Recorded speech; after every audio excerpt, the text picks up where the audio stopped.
Welcome to the deep dive. Today, we're really getting into the story of Nanda. He was the Buddha's half-brother. That's right. And our main source here is the Nandatthera Vatthu. It's from the Dhammapada commentary. The setting is Jetavana Monastery, a familiar place for these stories. Okay.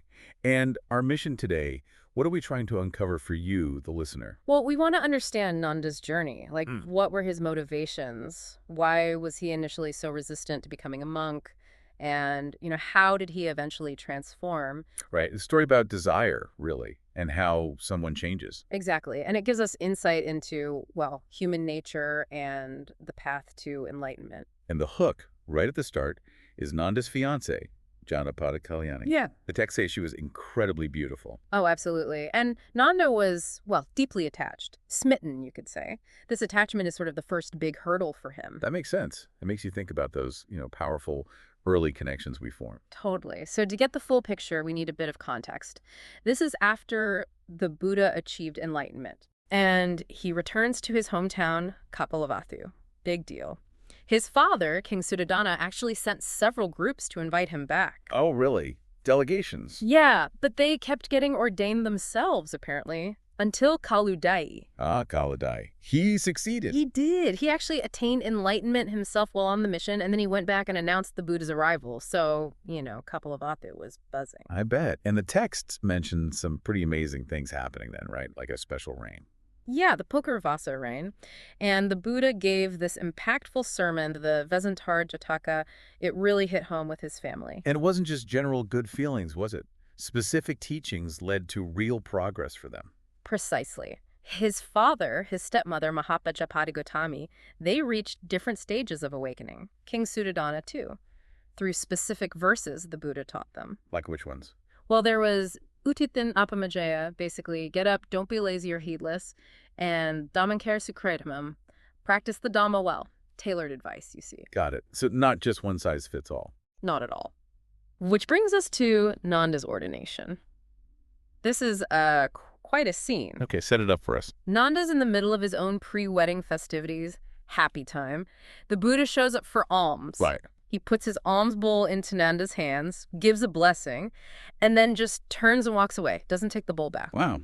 Okay, that's unexpected. It is, and Nanda's stuck. He has so much respect for the Buddha, his half-brother, that he just can't bring himself to say, hey, could I have my hands back? Need this bowl. Huh. Right, so he just follows him. He follows him, expecting him to take the bowl back at the stairs or in the courtyard. But nope, Buddha keeps walking right towards the monastery. You can just feel Nanda's inner turmoil. Yeah. He's being pulled away from his wedding preparations. Exactly. And then Janapada Kalyani sees him leaving. Oh, no. Yeah. She apparently rushes out. Her hair's only half done, tears streaming, shouting, "Come back quickly, my lord." Oh, that image.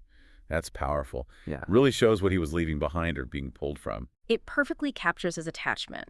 Her plea hits him hard. But out of respect for the Buddha, he can't turn back. So he gets ordained.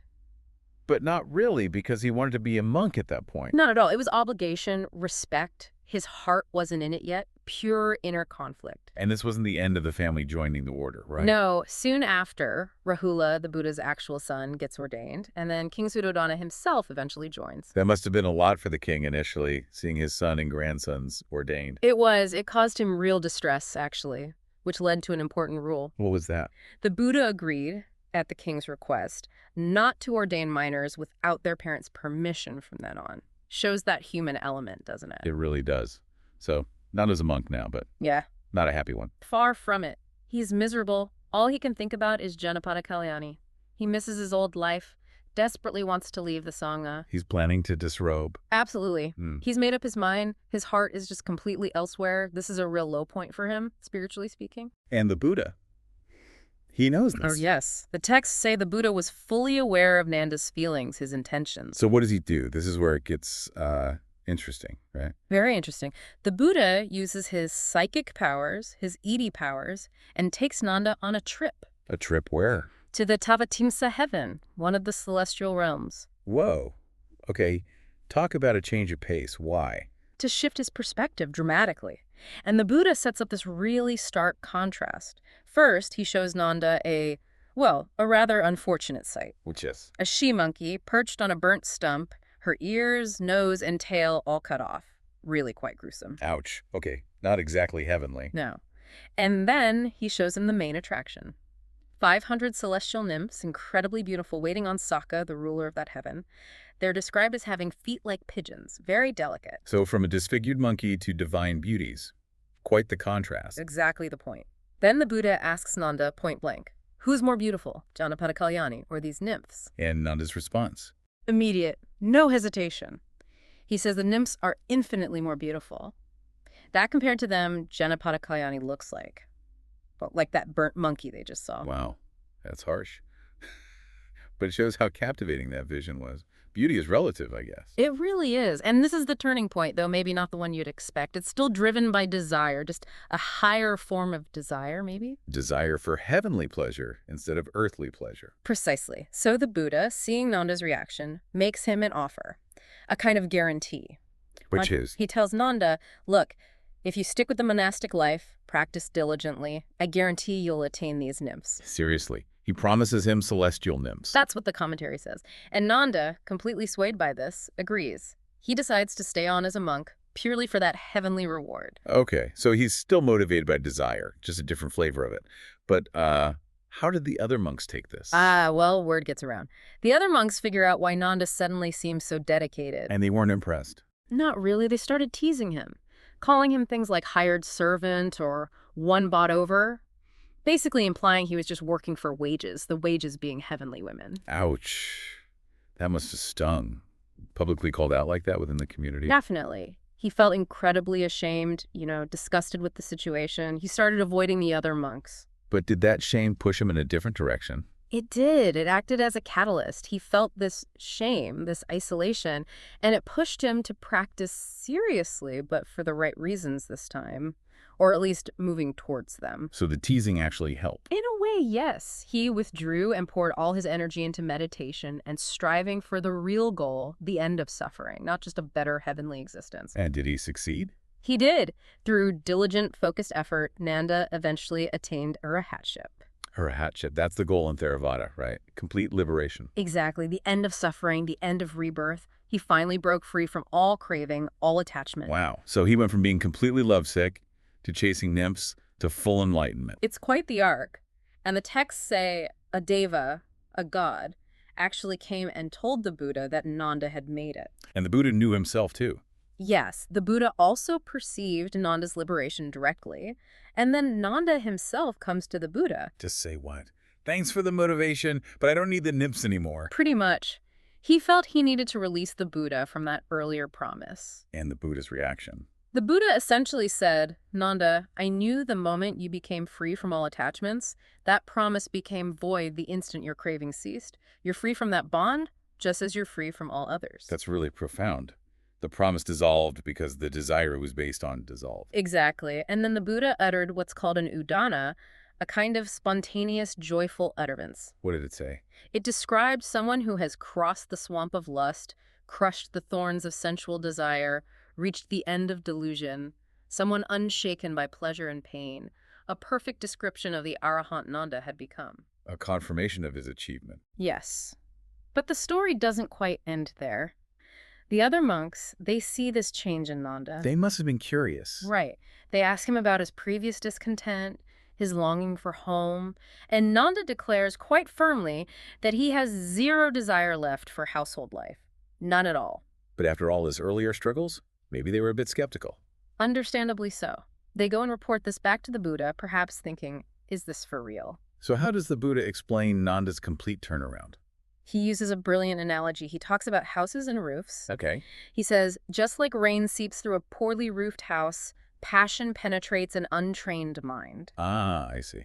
The mind is like the house. Exactly. The verse is, Yata agram duchanam vuti samtiviyati, evam abhavatam sitam rago samativiyati. So Dukanam is poorly roofed. Yes, gaps in the roof. Samativiyati means the rain thoroughly soaks it. And abhavatam sitam is the untrained, undeveloped mind, which passion rago easily penetrates. And not just passion, right. The commentary mentions other things. Good point. It applies to all defilements, anger, delusion, pride, everything. An untrained mind is vulnerable. So it's the opposite, the well-trained mind. That's the second verse.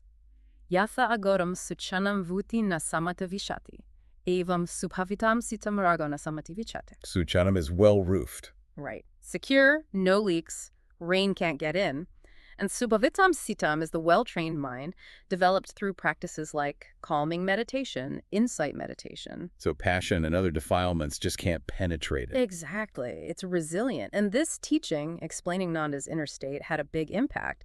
Many listeners apparently reached stages of enlightenment right then and there. Wow. But the monks were still talking about how the Buddha guided Nanda, using the nymphs. They were. They were discussing how skillful it was, using Nanda's initial desire as, like, bait to get him onto the path. It does raise interesting questions about means and ends, doesn't it? It does. Did the Buddha address their discussion? He did. He overheard them and acknowledged it, and then he revealed something else. This wasn't the first time he'd used a similar tactic with Nanda. In a past life. Exactly. He told them a Jataka story, a past life story, about a merchant named Kapaka and his donkey. A donkey. Okay, Yeah. how does this connect? Well, Kapaka's donkey travels with him to Takasila. There, the donkey meets a female donkey and falls head over heels, utterly infatuated. Déjà vu. Right. And this female donkey complains about how hard the male donkey works, how he's not cared for, appealing to his desires, suggesting maybe things could be easier. Playing on his dissatisfaction. Totally. So the donkey, completely smitten, refuses to go back with Kapaka, just digs his heels in. Stubborn as a donkey. Huh, yes. Kapaka tries threats first, but the donkey won't budge, so Kapaka changes strategy. Let me guess. Mm-hmm. He makes a promise. You got it. He promises the donkey a beautiful female companion if he comes back. And the donkey. Instantly thrilled. Happy to return, even agrees to carry double the load. Desire is a powerful motivator. But there's a catch, I assume? Always a catch. Kapaka then explains, oh, by the way, you'll be responsible for feeding this new mate and any little donkeys that might come along. Practicality. Exactly. And hearing about the responsibility, the burden, the donkey's interest completely evaporates. The beautiful female isn't so appealing when you factor in the lifelong work involved. Hilarious. So who was who in this story? The Buddha revealed. The female donkey was Janapadaklayani in a past life. The infatuated male donkey, that was Nanda. And Kabaka, the merchant. That was the Buddha himself in a previous incarnation. So he concludes, yes, he had used the lure of a female to guide Nanda even back then, a consistent, skillful method across lifetimes. That's fascinating. It really ties it all together. So looking back at this whole deep dive into Nanda's story, what are the big takeaways? I think it's just this incredible arc of transformation, isn't it? From being totally consumed by worldly attachment, his fiancée, to being motivated by heavenly attachment, the nymphs, and finally reaching complete detachment and enlightenment. Yeah, and it really highlights the Buddha's approach, that skillful means, that compassion, meeting someone where they are, even using their desires constructively. Right. It's not about judging the desire initially, but understanding it and redirecting that energy towards liberation. And the themes feel so universal, that power of desire, the struggle we all have with attachment in different forms, but also that potential for real change, for transformation, if we put in the effort. Absolutely. Nanda's story isn't just some ancient tale. It speaks to our own internal struggles, you know. Which kind of leads to a final thought for you listening. Yeah, maybe reflect on your own attachments. What are your celestial nymphs? The things, maybe subtle, that promise some kind of reward and keep you motivated, perhaps even keep you stuck on a certain path. It could be anything, couldn't it? Yeah. Career goals, relationships, status, things that seem desirable but might be obscuring a deeper kind of freedom. Exactly. Thinking about what really drives you, even the desires you might not feel are particularly spiritual or noble, understanding them. That understanding itself can be the first step towards, well, genuine liberation, whatever that looks like for you.